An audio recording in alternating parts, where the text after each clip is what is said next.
What is good, everybody? Welcome to another Gold Standard Podcast Network production. I'm Rob Stats Guerrera alongside on this Thursday, Levin Black. What's up, Levin? Oh, I would say not a lot, but on this particular day, there is quite a bit because I would argue the most important press conference of the entire year happened on the Wednesday that we were recording. It was the post-mortem press conference, some would say. We're going to get into everything that was said, everything that was not said, and we'll break that all down. But before we get started, I just want to remind you, please rate, review, and follow the Gold Standard Podcast Network. So many of you have left reviews. We are reading them. I can't read them all on every show because we have too many, which is incredible. But please, thank you because you are helping keep us at the top of the charts. That is helping people discover us, and that is something that we desperately need. Also, just a quick reminder, stay subscribed to the Niners Nation Podcast Network just for now. Still crossing the T's and dotting the I's to get control of that feed. So for now, please stay subscribed. But we did get this review from Duds Guy on Monday, 11.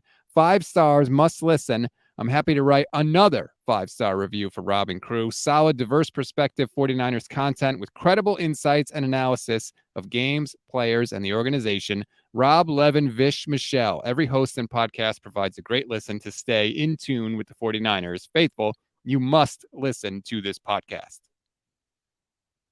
Damn straight, damn Skippy, however you want to put it. I'm just sad he mentioned you in the list of people. I was hoping that he would leave you off. Yes, I am totally unimportant. Well, I'm cutting that clip forever. Thank you for that. That's like an early Christmas present. I'm literally keeping a file of all funny things that we say this year. And at the end of the year, I'm going to make like a big, not a blooper reel, but like a big reel of all You of got it. that? You got that much storage on your computer, huh? Yeah, I might have to get an external, but we'll figure it out. All right, let's dive into this press conference. Like I think you said it best. This kind of sets the tone for the coming off season, what we should expect. But also, we're one of the shows that kind of likes to we file this stuff away and we remember it and we Hmm. compare it to things they say later on and things they do later on. So this was like the first kind of building block of that. Yeah, I view this press conference as kind of like the franchise prospectus. You get a clue into what they thought this past year, what went right, what went wrong in terms of how they might adjust to those things. And then you also get a feel as much as you can because they don't like to be very forthright for how they feel about the people who are still on this roster and where they think they need to go in either free agency or the draft to address holes. So I think that is the big takeaways from here. And this year in particular, there's a lot. It always seems like there's a lot with this organization. Well, when you Quarterbacks, don't have the quarterback position figured out, there's always that. yeah. And that was a big part of what they talked about yesterday.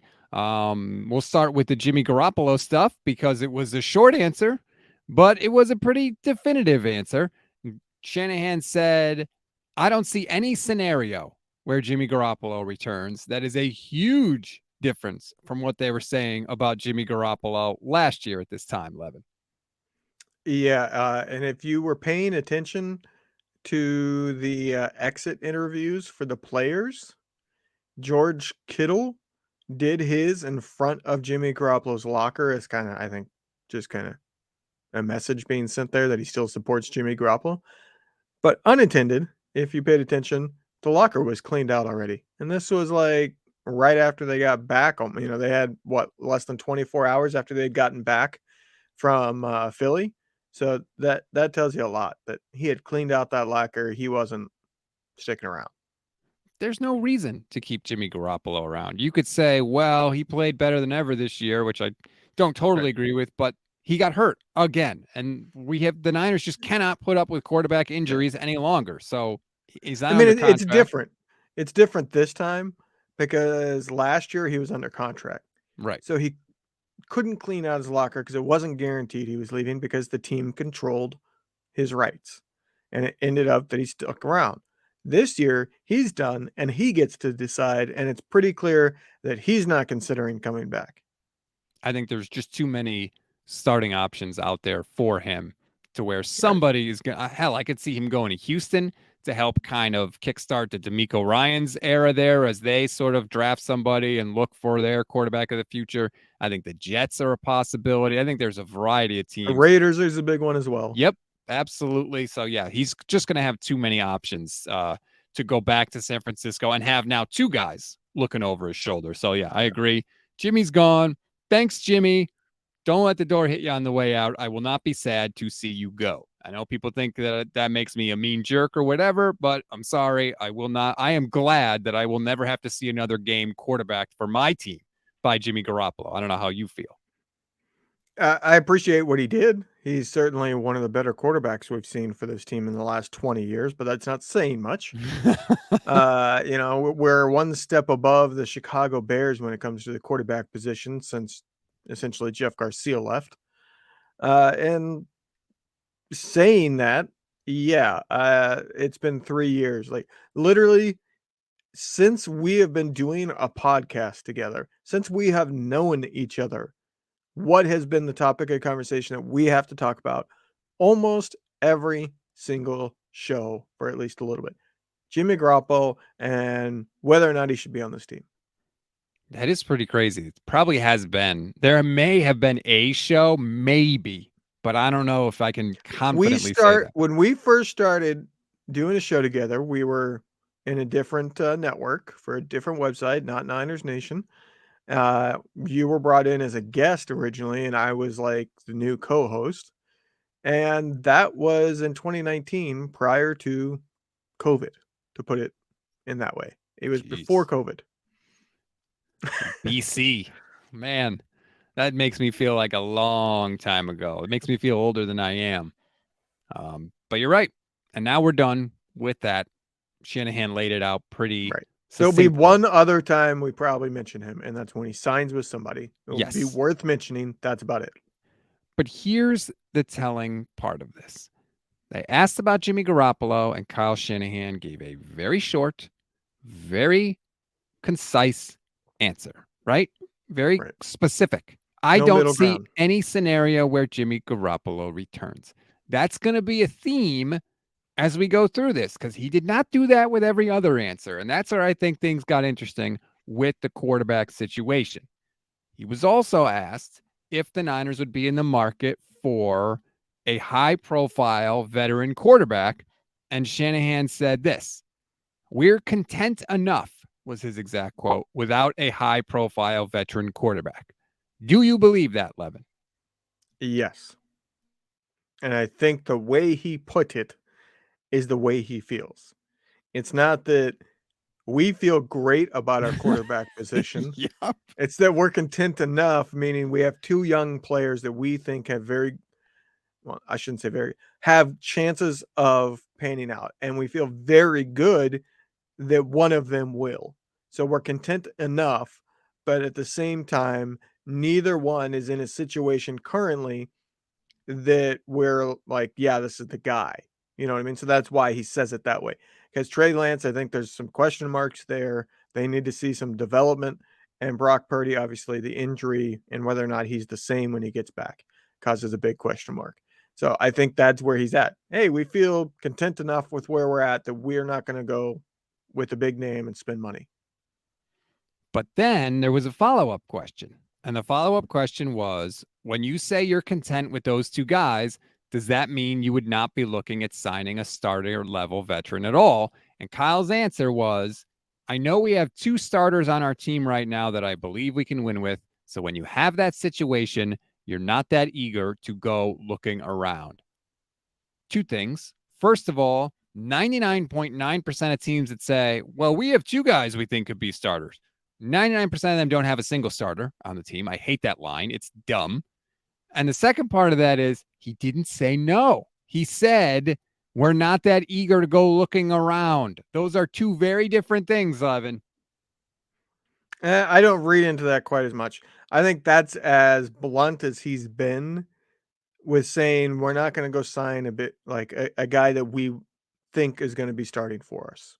You know what I mean?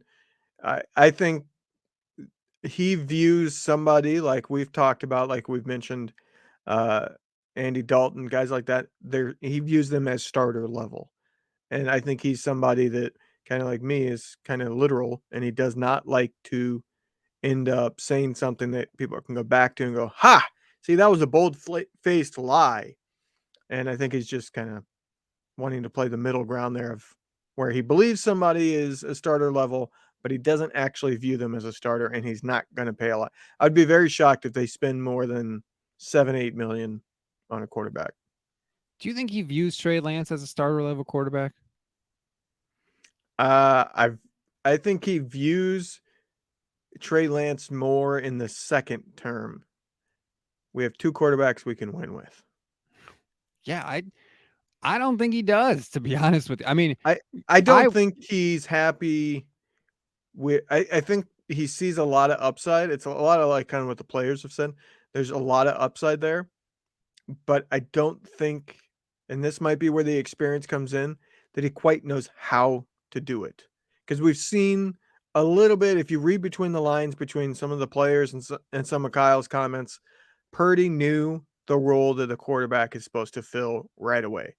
And you kind of see that with Trey. You see Trey say that, he's in a better place and he now knows more about what they want from him. That's what he said in his exit interview this year. I think that's a little telling that he was inexperienced and that he wasn't quite sure what they wanted him to kind of grow into, whether they wanted him to be assertive and kind of take charge. It certainly seems like from what the comments of what Brock Purdy was like, Brock Purdy was like, "Hey, this is mine." Even when he was the scout team in training camp, he said, "This is mine," and he's ordering guys around and taking charge. I think that's what they're looking for, and maybe Trey Lance was a little more timid. I think so, and I think that probably comes from his lack of experience. Like Brock's been doing Right. this for a while. Like he knows what a quarterback is supposed to be. He knows a quarterback is supposed to lead a team. It's a little different, when you're at North Dakota State, like he was a big fish in a small pond. Like Trey's athletic ability compared to the people that he was playing with, that was sort of enough to make him a leader. He was a leader by default because he was so much more physically talented than the people around him. In the NFL, that's not the case. It's also kind of the situation with North Dakota State. He was following basically two legends for them, two long-term starters that won national championships. So for him to go in and instantly be like, "Hey, jerks, listen here." He's talking to people that have won national championships, and they just had guys that went on to the NFL, which prior to them was unheard of for that program. So I don't think he could take that type of mentality. And maybe it took him a year to realize, oh, that's what you need to be on this team. Because at North Dakota State, he would not have been able to do that. I mean, just think about a situation where they're winning like crazy. They're the dominant team. They've been doing it for years and years and years. Multiple coaches, by the way. So it wasn't just, oh, this one coach is great. They changed coaches and didn't miss a beat.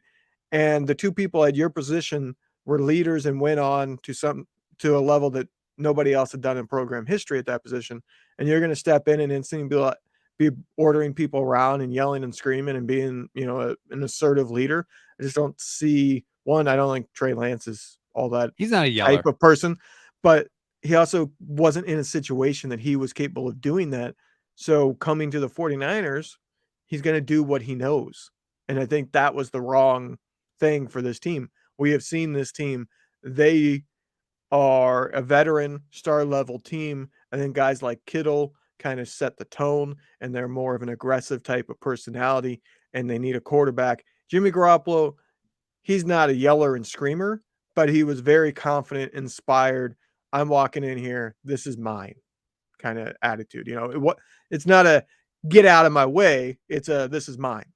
But they gave it to Jimmy Garoppolo, right? It was his because they cleared the deck for him. He had no real challenger there. It was Right. like they made, remember they was a huge deal.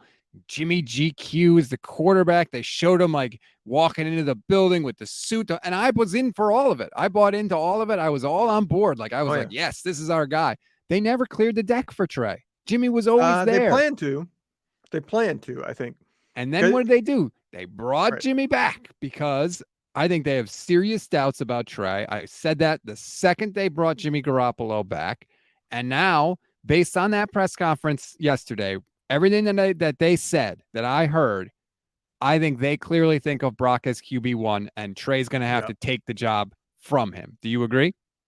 Yeah, because the way he said about Trey Lance that he has an opportunity and he's the only one that's likely to be healthy for OTAs. I don't Yes. remember the exact wording he used, but he didn't say, "Oh yeah, Trey's going to be the starter all offseason." He said Trey has an opportunity.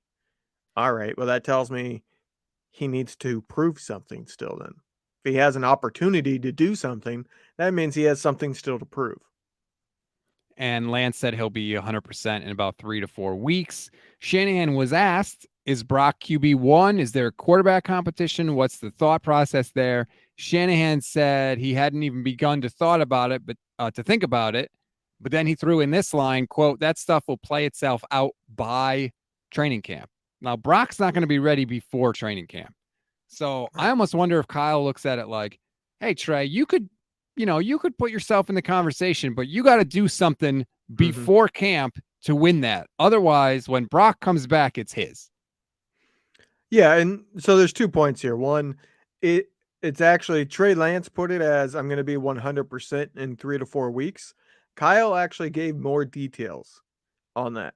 He said that it was phase 1 is what he would be entering in 4 weeks, and that it was his understanding that there would be 3 phases, and at the end of the last phase would be 6 weeks after phase 1 starts. That's when his rehab is done, he's full strength, he's rebuilt everything in that leg, he's ready to go. So it's that Trey Lance is 100%, but he needs to rebuild his leg strength in 4 weeks. So that I thought was kind of telling that Trey Lance, he has to get fully healthy still. So he's going to not have this kind of free agency period of doing workouts with teammates and stuff. You know No, what I I mean? I'm I took that a different way. I think Kyle was talking about the phases of the offseason program, not ramping Trey up. He was talking about the different phase. Phase one is like workouts or drills, and phase two, like there's all like different levels. To me, I thought Kyle was saying Trey's going to, because I think he was asked like, does Trey need to be eased in, or is he going to be full go? And I think Kyle's answer was like, well, he's going to be eased in because the offseason program itself eases everybody in. That's how I took it. Hmm. That's something that maybe we have to revisit because he said, it's my understanding he'll be full go, I think is the way he put it, 6 weeks after phase 1 starts. Well, there's nothing off-season wise that's 6 weeks after phase 1 starts. And we've never heard them talk about phase 1, phase 2, phase 3 of the off-season before. I've never heard Kyle phrase the off-season in that way. Oh, I have. Let's see. I'm looking at the transcript. We should fight about it though. No. Uh, it sounds like he'll be Hey, pretty. hey, I'm willing to fight, Mister. Doesn't even have football at his college. Yeah, I don't think I would win that one. Yeah. So Trey said he's been okay. It sounds like he'll be pretty close around phase one, phase two. OTAs is the third phase, which I think that is 5 weeks after phase one. So we'll see in phase one. They're saying right around that time. So hopefully he'll be able to ease him in with drill work and things like that. And then by OTAs, he'll be able to go. So All I right, think he was, you're right on that one. yes. I will agree. I can see. Let me put it this way. I think it's much more likely you're right. The way he said it can be, it's a little not quite clear, but I definitely took the lesser path when I first read it. All right. Yes, that's two things I get to cut up for that file. This is going to be a fun little montage at That's the end of fine. the year. I got my Twitter banner profile. That's never going to go away, by the way. Oh, yeah. Well, I do throw you the occasional compliment. Um, but again, I feel like this is unfair to Trey, right? They're Yeah, he's once never got a again, chance. right. They're throwing him into the pool with no swimming lessons and saying, don't drown. It's like, okay, you've got the beginning part of OTAs before training camp to win the starting job. And if you don't, even though you've barely played in 2 seasons and you haven't started and finished back to back weeks since 2019, you better win the starting job. That's your chance. And if you don't, forget it. Well, the thing I hate is some people aren't practice players. And if it's a practice thing, it is what it is. But some people get a lot better when they get game action. Like you can't even say it's inexperience because you got somebody like Jalen Hurts. He had as much starting experience in college as you can get. played in a national championship, top level, two different programs because he transferred, and yet he still took 2 years starting in the NFL to hit a new level. It took him time of starting to get there. So I don't think it's fair to kind of write the book on a guy when he hasn't even gotten the chance to prove it. Right. And, I've heard, and again, it's so funny to go back now. I don't remember this in training camp, but people now are telling me, "Oh, Trey's training camp was awful. It was horrible. It was miserable. He was really, really bad at times." And I'm like, "Okay, maybe that's true, but I've seen this guy play in the games. I wasn't there for training camp, so I don't know, but I Now, saw the I've games." seen that. If that is true, then say that shit at training camp. I hate when Right. people do that. If somebody's playing that poorly at training camp and you're not saying it, you're not doing your job. So to come out 6 months later or 3, 4 months later saying, "Oh, well, he was terrible in training camp. We all knew this," it's just hogwash to put it in a way that you don't have to bleep. Well, so none of this stuff that I'm hearing about Trey's terrible performance is on the record, right? It's just things that people are telling me, which is Yeah, another there's thing. there's been some actual beat reporters that have said, "Yeah, we saw this in training camp when talking about Trey Lance's deficiencies." It's like, But "Oh, really? Where was that report?" I agree with you, especially when it's the quarterback, especially when it's the quarterback that they gave up 3 first-round picks plus to acquire, right? Like, if he's bad, say he's bad. And so, but my point on that is maybe he was, I wasn't there, but I saw the games, and I don't think that his games were nearly Mhm. as terrible as people make it out to be. The first game against the Cardinals, if you want to say he didn't look good, okay. They were undefeated at the time, and that was his first ever game in the NFL. Okay, he had a bad game. Like that's our barometer. That's what we're going by. The Texans game, I thought he looked better than he did in the Arizona game. Week 1 in Chicago was a monsoon. And I thought, he only played 2 drives in Seattle and he went right down the field on both times. So, like, again, I just don't understand the conclusions that people are drawing. And if it's based on these like practice rumors or whatever, I agree with you, Levin. Maybe he doesn't practice great, but neither did Jimmy Garoppolo. We had no problem throwing him out there for all those games. I will say this, it's not a conclusion. It's just an observation and a thought I had today in reading Kyle Shanahan's uh, comments on Trey Lance. Kind of looking back on it and how the players have said things, and then what Kyle said today, uh, an alarm bell went off on my head because it reminded me of what Sherman used to say about Dante Pettis and Kyle talking to him about what he looks like and the potential he has and that he can earn it and he could really be good. It's kind of like if you're reading between the lines, the players are saying, "Hey, this guy could be really good, but he's not there, and he's maybe not." I don't want to say putting in the effort, but something's not clicking. Maybe he doesn't have the dog in him. And Kyle is also saying that in his way. Like the comments now, in retrospect, what the players were saying with what Kyle was saying in the exit post state of the franchise press conference. I don't know what you want to call that press conference. There's so many different terms, but that's what it reminded me of. Is it's Dante Pettis, where yeah, this guy has a high level possibility. He has raw skills, but he's just not disciplined enough. Well, we'll find out because it's now or never for Trey. Really, I think that's pretty much now. Injuries, of course, can always change that, but the impression that I got from Kyle was kind of like, yeah, we'll know by training camp who's the starting quarterback, and we're kind of done giving you chances, which I think is crazy, but that's the Yeah. indication I got. Now, on the plus side, there was one thing that Kyle said in regards to the quarterbacks in the press conference that gave me a big smile, and that's what that he said Brock Purdy, from what they're hearing, all the opinions so far has been that he just needs the repair and not the reconstruction, and that it's the 6 month timetable. And I did go and look it up a little bit more that the 6 month timetable is not 6 months and he's healthy and then can build up. It's that at 3 months he's capable of throwing, and Yes. at 6 months he's 100%, which means he would be ready for training camp. So if that's what he gets, that's really, really, really good news. And the fact that all of the opinions so far have been a consensus that that's what it should be is really good news. Yeah, no one knows until they open them up, though. They could say Right. whatever they want. And he said Um, that. yeah, that's true. But I do think that Kyle was almost like giddy about it. Like he's going to be ready to go in 6 like It's that clear answer. Brock is number one. It's clear that Yeah. Like, I mean, we were saying it. Everybody was saying it. Brock seems like a Kyle type of quarterback. yeah. And I don't, I'm still not in. I'm still not willing to say that Brock's going to be a good starter. I'm still not willing to say any of that. I still don't think we know.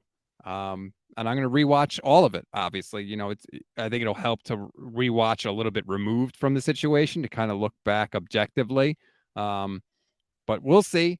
I always say hope is not a strategy, right? And it seems like the 49ers are going into this offseason, at least, with hope as their biggest strategy. They hope Brock Purdy doesn't need the complete replacement surgery. They hope Trey Lance, number one, is going to be healthy, and number two is going to make a big leap. They hope they don't have to go sign a veteran quarterback. Like that seems to be their plan. I guess you could say that, but I would say it's a lot less hope than last year. I mean, last year they were going in, we're going to trade Jimmy Garoppolo. We're going to have Trey Lance and Scrubs after that. That was their plan. So, like, I would say they're in a much better position now. I think they have a lot more confidence now that they have something good enough there between the two.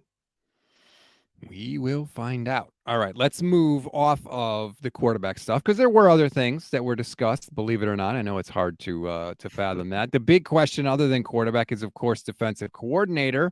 And Kyle, I mean, he couldn't offer a ton of answers because there are things still up in the air. There's coaches that D'Amico Ryans is going to be interviewing that are on the 49ers now, so we don't know who's leaving with D'Amico. But the impression that I got from Shanahan was when it comes to replacing D'Amico Ryans, he wants to kind of keep things the same as much as possible.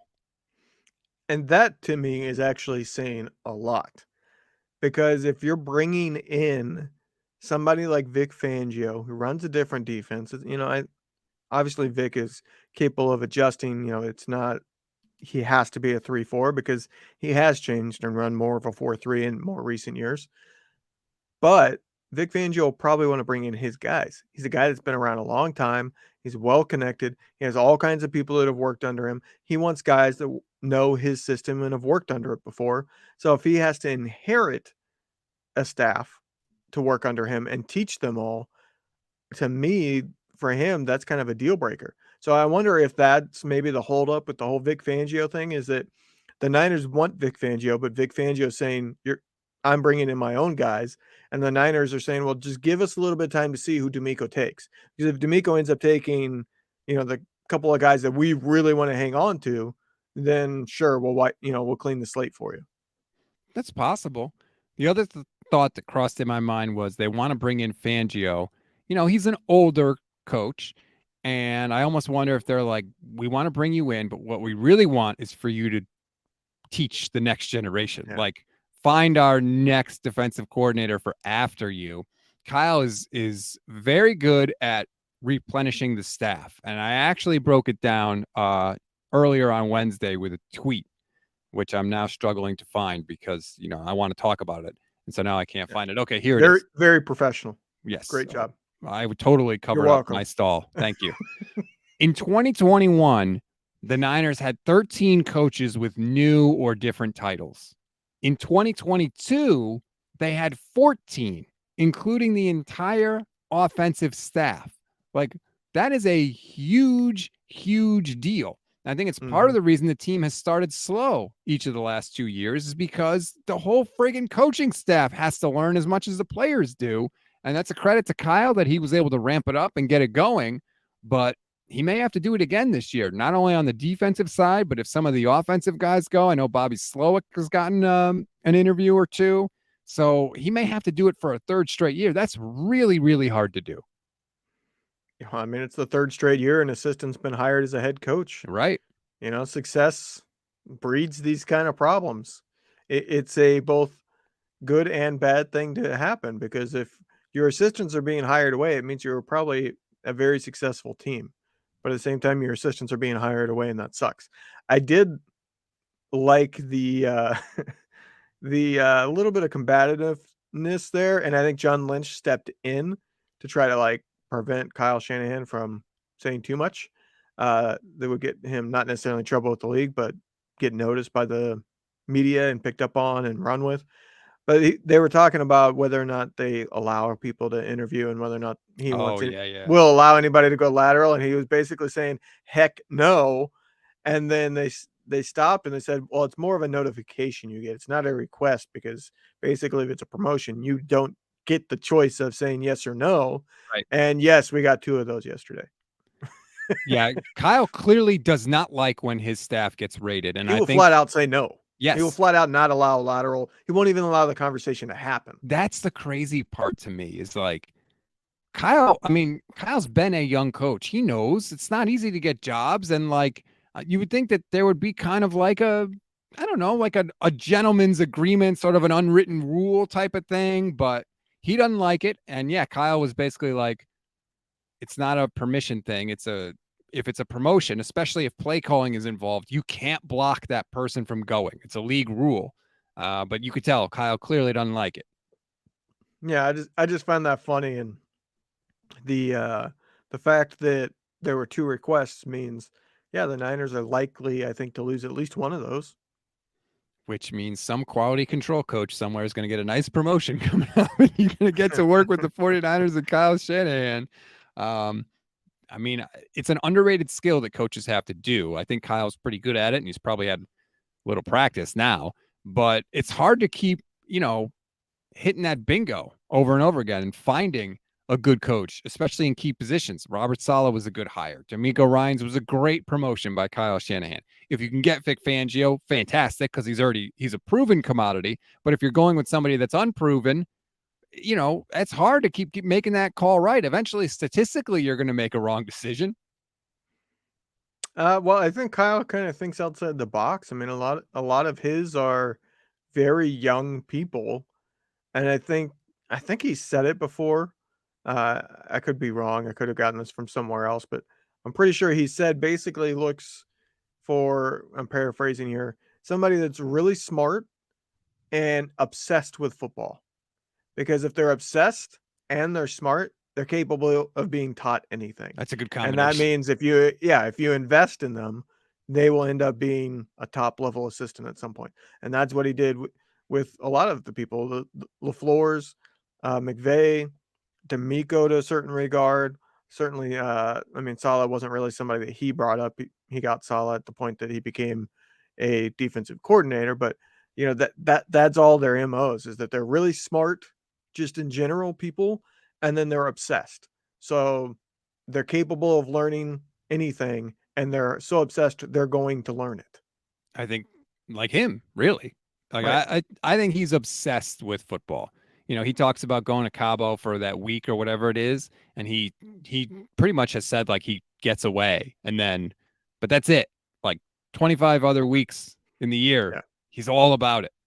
Yeah. See, he says he gets away, but did you notice what John Lynch said in the press conference? He's like, "Yeah, we still talk even He's when still, we're." yeah, he's still plugged in. I think Well, is he the didn't way have he his put it. phone with the friggin' Matt Stafford situation. Yeah, I'm not bitter. yeah, not at all. Um, But I did you see the other part of that? That was like a big long rant from John Lynch. But there was one interesting thing I found in there. late. He was talking about quarterbacks, but basically the whole team as well, because he was saying Kyle has his say on personnel. But he said that we like to get him as many options as possible. Meaning, he basically was saying, "We send Kyle Shanahan a list of people and tell him, 'Go through and pick the one you want,'" is the way I took it at least, is that they send Kyle Shanahan options, and then Kyle Shanahan goes through them and kinda shifts through them and goes, "Yeah, I like this one the most, and then this one." Not that the team will necessarily, I mean, contracts matter and things like that, but it certainly seems like, okay, the front office works as the scouting, and they get their opinions, but then it filters through Kyle, and Kyle has the ultimate say. Yeah, literally, Lynch's quote is Kyle's really involved in every personnel decision we make. And Mhm. what I try to do with my team is provide him with options, get him as much information as possible. He goes through his process where he likes getting away with family, but his mind is always going and he needs a break. I So, think that's a little snippet there behind scene behind the curtain that I don't think too many people kind of picked up on. I haven't seen anybody run with that one. That Oh, that kind of confirms what people have thought. That Kyle kind of has final say, and that Yeah. John Lynch kind of works more as like a filter from the scouting department. What the hell's a snippet? You've never heard that? Or I guess it's A snippet. snippet? That's a Snippet? made up thing. What?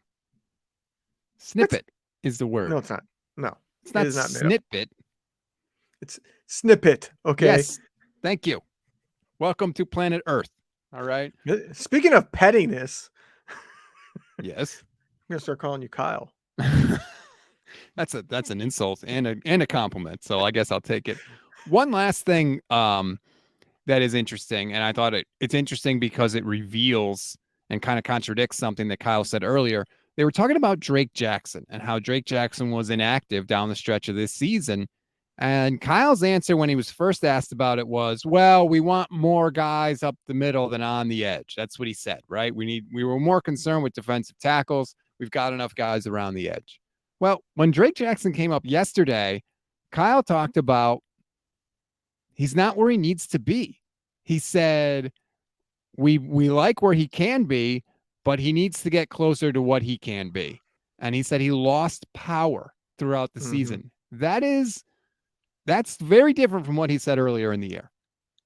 I mean, if you apply the negatives that were said about Drake Jackson coming out in the draft and the things that people kind of picked up on in terms of his physique in training camp, you can know exactly what he's saying.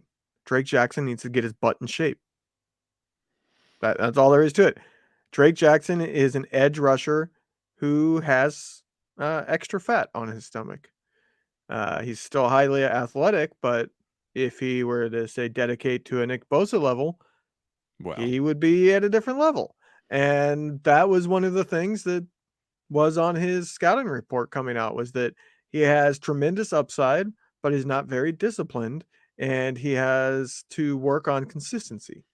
well, don't forget, this was somebody that they kind of messed around with in terms of position in college and what weight he needed to be at what position. So Yeah. he's had a lot of body changes, let's say. Um, but I thought that was interesting. Like, why didn't Kyle just say that earlier in the year? That's what bugs me, Yeah. right? I mean, Like, it's going don't to go one of two ways for Drake Jackson because it's up to him. He's a guy that he's a athletic freak for his size. I mean, he does those backflips and that's stuff like that insane. without problem. So he. I'm just theorizing here based on that he might be somebody that's relied on his athleticism a little too much and hasn't locked in so much on the technique and being in tip top shape. And now he's at a level where your athleticism is an advantage, but it's not something that's going to outweigh all the other stuff. So hopefully he spends the offseason with Nick Bosa. Well, that would, I mean, if you were a defensive lineman on this team, how do you not do that? Unless, I guess you just fear for your own life that you might not survive the I offseason if mean, that was you the might case. end up in a TikTok that you don't want to be in, but But here's the thing, Steve Young talked about this when he was getting frustrated with sitting behind Joe Montana. And I forget who he talked to. I think it might have been Tony Robbins, actually. But it was somebody that he talked to on a plane. And basically, the perspective that that person had was you have Bill Walsh there and you have Joe Montana there. You are in a position to be great. Like you are set up for greatness because you can learn from both of those guys. Well, guess what, Drake Jackson? You're in the same spot because not only do you have Nick Bosa there, but you also have Chris Kasarik. Everything Chris Kasarik touches turns to gold. So you should be in a position to learn from the masters, okay? And you should come in year two and just ready to rip the hell out of everybody. let's hope, because I mean the team doesn't have the money to go out and get another premier pass rusher. I would like to see them go after somebody that's just going to be like a sack specialist almost, kind of like the D Ford role after he had his injuries, and go after Justin Houston. He, Justin Houston had a tremendous season with Baltimore. He still can be a really good pass rusher. He's just horrendous against the run and he's undersized, so he can only pass rush. But go get him so that if Drake Jackson doesn't end up being able to be a third down guy because he doesn't have the fitness to be, a three down lineman, you throw in Justin Houston, you have a speed freak pass rusher opposite of Nick Bosa in obvious passing situations. And he wouldn't be that expensive, by the way. I saw your tweet on that the other day. They got to get something more than they've gotten, right? They've been trying to find somebody opposite Nick Bosa since they drafted Nick Bosa, and they really haven't been able to hit a home run in that spot. Now maybe Drake can be that guy next season. It's entirely possible that he can be, but they got to get more than 4.5 sacks from the second leading pass rusher on the team. They I just just want have to to. see I want to see a speed freak. Like you have technique and power over on the other side with Nick Bosa. And getting that speed element, we saw it in the flashes that D Ford was healthy. It was a game changer because now you can pick your matchup, move Bosa around, and whoever the speed guy is, move them, flip flop them. If you got a lineman on this team that is not good against speed rushers, then you're going to put the speed guy over on that side, and Bosa can come over to the other side. We've seen them move Bosa around. You should be able to do it. And like we heard Joe Staley last month when we were talking to him, that the uh, the offensive linemen, the tackles, they have different preferences. Joe Staley preferred going against speed guys because he was a former tight end. He could handle them. He didn't have any problem getting back fast enough and keep them from getting the edge. What he struggled with was the technique guys who could go inside on him. So I would like to see somebody that's different than Nick Bosa. And I feel like they tried that with D Ford, and everybody else that they've gone for since then has been somebody that they're more looking for somebody that's like a complete guy, somebody that can do it all rather than just getting a specialist who's just going to be able to do a speed rush on obvious passing downs. Well, I think they also like being number one against the run. Well, yes. That's pretty clear at this point. Hey, what are you drafting this year? Oh, a defensive lineman. Right. Well, I wouldn't be surprised to see at least one this year in the draft. I wouldn't be surprised to see a defensive lineman. I think they're definitely going to go offensive line at some point. I'd be interested to see if Jason Poe has a role on the offensive line Mhm. next year after I think he won practice squad player of the year. He had one of those, they were giving out these kind of weird 49er helmets for the practice squad players as part Hmm. of like the team honors. I think he had one. He was a guy that I was kind of enamored with when they signed him as an undrafted free agent. So I wonder if he's got a spot, but I think they go D line. I think they go O line. I don't know what they're going to do at wide receiver because Jawan's a free agent. So do they try and bring him back or do they just say, forget it? We found Jawan in like the 7th round. We'll find somebody else. Time will tell. I think the other positions that they might go for, if E-Man is lured away, I think they probably go for a corner. They might go for a corner anyways, just more Yeah. later. Because even if they sign E-Man, it's kind of three people because you're not relying on Ambry Thomas. It doesn't seem like at this point. And I see them probably going either re-signing to Sean Gibson or finding some other aging vet that's more of a stopgap and trying to draft somebody that they think can develop into a second safety. I think those are the other positions that you might see sneak in there to one of those third round picks, safety and corner. Yeah. It'll be interesting to see where they go with their first and second pick, like their top 2 picks. Because ideally, you would think that they would address their biggest needs with those. Now, it's not always the case depending on how the board falls, but we will I see. We'll have mean, free agency will matter a lot because if they're able to right. plug a couple holes through free agency, then I could see them maybe, hey, if we got this one position that we really kind of need to get somebody that might be able to contribute this year, and they Yeah. trade those third round picks to get into the second. Oh man, that would be awesome. Please, They have please do so many something. they have so many picks. I don't see another year like last year where they made no moves whatsoever. Yeah, I think they might move up too. I hope that they do. We will see. We'll have whole shows dedicated to who stays and who goes and free agent targets and all of that stuff. We are not going anywhere in the offseason, and there is certainly plenty of time to break all of that stuff down. Please subscribe, like the YouTube page, and subscribe to the Gold Standard Podcast Network. Please, please, please, if you would like to support us, support our sponsors. That's Homage. Shout out to Homage, by the way. They have awesome 49ers gear and non 49ers gear too, pop culture stuff, video game stuff. I got my No Crying in Baseball t-shirt the other day from Homage, which I'm very excited about because that's one of my favorite non-football movies. That is a good movie. That was a movie that I think my mom signed up for, like a movie of the month club that was supposed to be for like women back in the 90s, and A League of Their Own was. It's a great freaking Sent as movie. yeah, that was the first movie sent, and I was like, "Cool," because we didn't have cable at the time, so we had, like, 3 VHSs prior to that, and I was like, "Oh, cool, sports movie." So VHS that for yeah, that has a special place for me because that was one of, like, a handful of movies I had prior to cable. super sad ending. Like the ending legitimately makes me sad. But anyway, Great original theme song. yes, check out Homage. They have awesome stuff. And if you use the link in our description, we get a cut, to be honest with you. So please use the link because we could appreciate that. But anyway, rate, review, follow. We really appreciate it, everybody. And we'll talk to you tomorrow.